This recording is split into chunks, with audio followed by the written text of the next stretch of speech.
నమస్తే, welcome to prime 9 come to the point. ఈరోజు మన కమ్ టు ద పాయింట్ కార్యక్రమంలో మనం మాట్లాడుకునే పాయింట్ ఏంటి అంటే, దేశాలు తిరుగుతూ అడుక్కునే కొంతమంది బెగ్గర్స్ అనాలో ఏమనాలో నాకైతే తెలీదు. ఇలాంటి వర్డ్స్ వాడుతున్నందుకైతే ముందుగా క్షమాపణలు అయితే నేను కోరుతున్నా. కాకపోతే మన సనాతన ధర్మం జోలికి వచ్చారు కాబట్టి మనం మాట్లాడుకోక తప్పదు. ఈ సెలబ్రిటీస్, అలాగే ఈ సోషల్ ఇన్ఫ్లుయెన్సర్స్, లేకపోతే రాజకీయ నాయకులు, లేకపోతే సినిమా యాక్టర్స్, వాళ్ళు పాపులర్ అవటానికి పబ్లిక్ మీటింగుల్లో ఇలా సోషల్ మీడియాలో మాట్లాడుతున్నారు. దేని గురించి? వాళ్ళ వ్యక్తిగత జీవితాల గురించి ఏమైనా మాట్లాడుకోనివ్వండి, మనం ఇన్వాల్వ్ అవ్వటం కరెక్ట్ కాదు. కానీ సనాతన ధర్మం గురించి అడుక్కుని తిరిగే ప్రతి ఒక్కళ్ళు కూడా, బట్టలు విప్పేసుకొని పిచ్చి పిచ్చిగా వీడియోలు చేసే ప్రతి ఒక్కళ్ళు కూడా నోటుకొచ్చినట్టు సనాతన ధర్మం గురించి మాట్లాడితే కనీసం ఒక్కళ్ళు కూడా స్పందించట్లేదు. ఎంత దారుణం నిజంగా. ఇప్పుడు ఈ విషయం మీద మనం ఎందుకు మాట్లాడుతున్నాం అంటే, నేను ఈ టాపిక్ సంబంధించి పెద్ద ఊకదంపుడు ఉపన్యాసం నేను చెప్పను. నేను ఒక 5 రకాల పాయింట్స్ మీద ఈ రోజు మీతో చర్చించాలనుకుంటున్నా. నా అభిప్రాయం అయితే ఈ 5 పాయింట్ల రూపంలో నేను మిమ్మల్ని అడుగుతా. మీ అభిప్రాయాన్ని కామెంట్ రూపంలో ఖచ్చితంగా మీరు తెలియచేయండి. అందులో ఫస్ట్ పాయింట్ ఏమిటి అంటే, దేశాలు తిరుగుతూ subscribe please subscribe please subscribe అని చెప్పుకునే ఒక బెగ్గర్, మీరు ఏమైనా అనుకోండి, నా అన్వేషణ పేరే చెప్పేస్తున్నా, నా అన్వేషణ పేరుతో ఉండే ఒక వ్యక్తి ఏం చేశాడో తెలుసా? సీతమ్మ వారిని, ద్రౌపదిని ఎంత చీప్గా మాట్లాడాడు అంటే, రామాయణ మహాభారతాలను ఎంత తక్కువ చేస్తూ మాట్లాడాడు. ఒళ్ళు కొవ్వెక్కి అండర్లైన్ చేసుకోండి, ఒళ్ళు కొవ్వెక్కి ఎంత దారుణంగా మాట్లాడాడు అంటే ఒకసారి ఆలోచించుకోండి. ఇప్పుడు మొన్న ఒక వ్యక్తి వచ్చి స్టేజ్ మీద పబ్లిక్ మీటింగ్లోకి వచ్చి ఆడవాళ్ళ దుస్తుల గురించి మాట్లాడారు. ఇక్కడ శివాజీ గారి టాపిక్ ఇంపార్టెంట్ కాదు, భాష మాత్రమే ప్రధానంగా మాట్లాడుతున్నా. అతను మాట్లాడిన మాటలు ఏమిటి? ఓపెన్ గా చెప్పేస్తున్నా, సామాన్లు, అలాగే దరిద్రపు ముండా అన్నట్టు మాట్లాడారు. ఈ మాటలకి అతను కూడా రియలైజ్ అయ్యి సారీ చెప్పాడు. దీని మీద కొంతమంది మహిళామణులు కానీ ఇంకొంతమంది కానీ రియాక్ట్ అయ్యారు.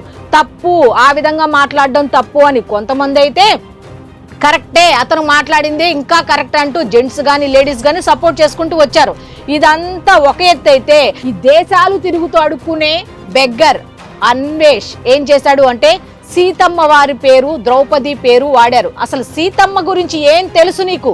సీతమ్మ గురించి ఏం తెలుసు నీకు మాట్లాడుతున్నావు? అసలు ఆ పదం పలకటానికి కూడా నువ్వు ఆ ఉచ్చారణలో స్పష్టత లేకపోతే మాడి మసైపోతావు నువ్వు. అలాంటిది ఆ అమ్మవారి పేరుని తీసుకొస్తావా? నీకు బుద్ధి, జ్ఞానం, సిగ్గు, లజ్జ ఏమన్నా ఉందా? నువ్వు బట్టలు విప్పుకొని తిరుగుతున్నారు కొంతమంది, తిరగొద్దు అని చెప్పిన వాడికి విప్పుకోండి, మీ ఇష్టం వచ్చినట్టు తిరగండి అని నువ్వు చెప్పేదానికి నువ్వు సనాతన ధర్మం జోలికి ఎందుకు వెళ్ళావు? రామాయణ మహాభారతాల గురించి నువ్వు ఎందుకు వెళ్ళావు? అసలు నీకేం సంబంధం? నువ్వు దేశాలు తిరుగుతూ బెగ్గర్లా అడుక్కుంటున్నావు. పదే చెప్తున్నా, నువ్వు ఎన్ని మాటలు మాట్లాడతావో మాట్లాడు, బెగ్గర్లాగే అడుక్కుంటున్నావు కదా, నువ్వు అలాగే అడుక్కో, అంతవరకే. కానీ సనాతన ధర్మం జోలికి వెళ్ళావనుకో, ఆ అడుక్కోవడానికి కూడా నువ్వు పనికిరావు. ఆ సనాతన ధర్మానికి సంబంధించిన వాళ్ళు కొంతమంది నీ వీడియోలు చూస్తున్నారు చూసావా, వాళ్ళు చేసిన తప్పిదంతా. నిన్ను ఒక సెలబ్రిటీని చేశారు చూసావా, వాళ్ళు చేసిన తప్పిదంతా. నీలాంటి వాళ్ళు ఇలా మాట్లాడిన వెంటనే అన్సబ్స్క్రైబ్ అయ్యి, అన్ఫాలో అయ్యి, నువ్వు రిచెస్ట్ బెగ్గర్లా ప్రవర్తిస్తున్నావు కదా, నిన్ను పూరెస్ట్ బెగ్గర్లా చేయాలి. ఏ విధంగా? భారత తీసుకొచ్చి మరి విదేశాలకు వెళ్ళి అక్కడ ఇష్టం వచ్చినట్టు భారతదేశం గురించి, భారతదేశ సంస్కృతి సాంప్రదాయాల గురించి ఇంకొకడు మాట్లాడకుండా నీకు ట్రీట్మెంట్ ఇవ్వాల్సిందే. ఇస్తే గాని ఇంకొకడు మాట్లాడకుండా ఉంటాడు అనేది నా పాయింట్. మీ అభిప్రాయాన్ని ఖచ్చితంగా కామెంట్ రూపంలో తెలియచేయండి. 5 పాయింట్లు అన్నాను కదా. ఫస్ట్ పాయింట్, ఇప్పటికీ దేశాలు తిరుగుతూ అడుక్కునే ఈ బెగ్గర్ సీతమ్మ వారిని, ద్రౌపదిని అవమానిస్తే, చీప్గా మాట్లాడితే, రేప్ అంటూ చీప్గా మాట్లాడితే వదిలేస్తారా? నెక్స్ట్, రామాయణ మహాభారతాలు అని పలకటమే రాని ఏంటి అదేటి ఇదేటి అని మాట్లాడుకునే వీడు, దేశాలు తిరుగుతూ మాట్లాడే వీడు, రామాయణ మహాభారతాల గురించి వీడు మాట్లాడతాడా? ఎంత దారుణం అసలు. అయినా సరే వదిలేస్తారా? నా ఫస్ట్ పాయింట్.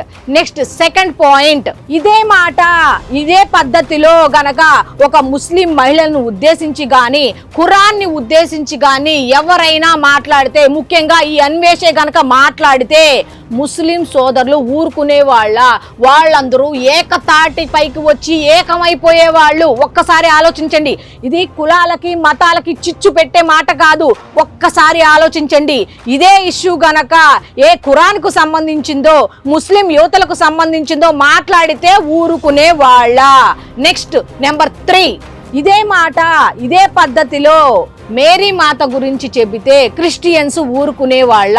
ఒకసారి చెప్పండి. ఇదే అన్వేషణ ఊరుకునే వాళ్ళ దేశాల్లోనే కదా పర్యటిస్తున్నాడు, అక్కడికెళ్ళి ఇక్కడ వాళ్ళని అడుక్కుంటున్నాడు కదా, వాళ్ళైతే ఊరుకునే వాళ్ళ? అదే బైబిల్ గురించి ఈ విధంగా మాట్లాడితే వాళ్ళు ఊరుకునే వాళ్ళ? ఈ ఒక్కదానికి మీరు సమాధానం చెప్పండి. నెంబర్ 4, మరి మన ఆదర్శమూర్తి అయిన శీలం అనే పదానికి అద్దం పట్టినట్టు కనపడే మన అమ్మ, మన తల్లి సీతమ్మ తల్లి గురించి ఆ విధంగా ఎలా మాట్లాడతాడు? ధైర్యానికి ప్రతిరూపమైన ద్రౌపది గురించి ఎలా మాట్లాడతారు? రామాయణ మహాభారతాల నుంచి నేటి యువత ప్రతి ఒక్కరు తెలుసుకోవాలి. మహాభారతంలో ఉన్న ప్రతి శ్లోకము కూడా, భగవద్గీతలో ఉన్న ప్రతి శ్లోకం కూడా దాని అర్థం తెలుసుకొని మెలగాలి అంటూ ఇప్పటికే చాలా మంది చెప్తుంటే, ఇలాంటి వాళ్ళు ఈ విధంగా మాట్లాడుతుంటే మరి హిందువులు ఎవరు స్పందించరెందుకు? హిందువులు ఎవరు మాట్లాడరెందుకు అనేది 4వ ప్రశ్న. ఇక 5వ ప్రశ్న అదేమిటి అంటే, హిందువులు మాట్లాడటము అంటే వాడిని తిట్టడం కాదు, కొట్టడం కాదు, వాడి మీద చర్యలు తీసుకోవటం కాదు, అలా అని చెప్పి అసభ్య పదజాలంతో వాడిని ఇష్టం వచ్చినట్టు మాట్లాడటం కాదు.